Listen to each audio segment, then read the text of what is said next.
rewritten when all these facts are already out there?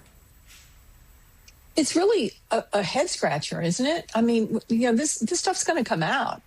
She's going to file. Johnson can deny her constituents representation for only so long. And she's going to sign that discharge petition. And Republicans, a lot of them will vote for it once it comes to the floor. So it is hard to figure out. And, I was thinking when she was answering that question, and I think Andrew will back me up here. When I was a courtroom prosecutor and I had a witness on the stand and they looked the way she looked when he asked that question, what was flashing through her brain was her telling the FBI agents and Kash Patel to go through those records and flag Donald Trump's name. That was what was and that was that pause you saw. And you know what? Juries see that pause. And the American people see that pause. And she can come back with yelling and snark and ugly all she wants. It doesn't change the fact that she lied about there not being a list of clients. She's lying about there nothing being in that file that is important to the victims of these crimes. And I do think they're going to be found out. And by the way, all the stuff they're doing right now, I mean, they're prosecuting Comey for lying in front of the Senate. I hope she tries that shirt on and likes how it fits. Andrew, I wonder, I've learned so much about this story that I didn't know before Trump came back and went back on a campaign promise, a promise that brought along a lot of the support he garnered in the manosphere. And like potent conspiracy theories, or I guess unlike a lot of the conspiracy theories they peddle, the brutal truth here is that they believed the truth before they peddled the lies.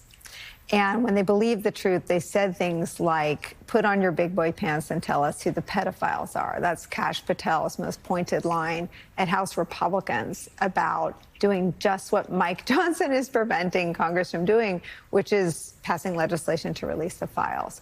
What do you see with sort of your prosecutor and investigator eyes in terms of the upcoming twists and turns here?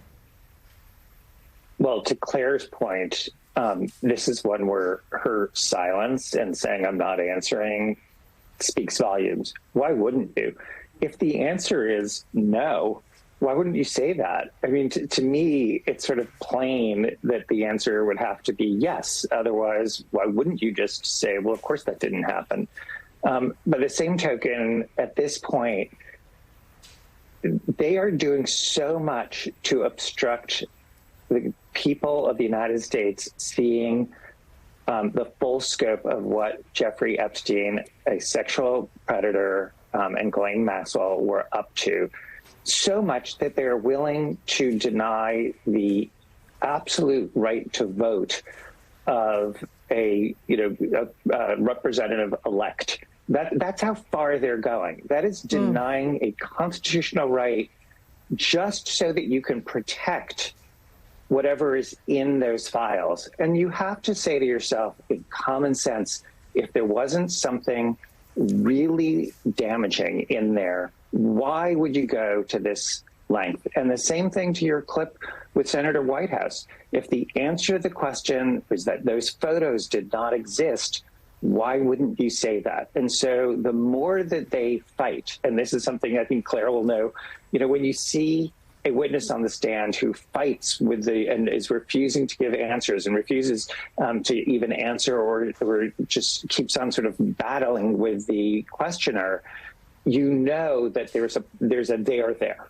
And to me, this is all going to blow up when it's going to happen that we will at some point see those files, and these people will have to be held to account in terms of being on the side of Jeffrey Epstein and really hiding what is in those files from the American public.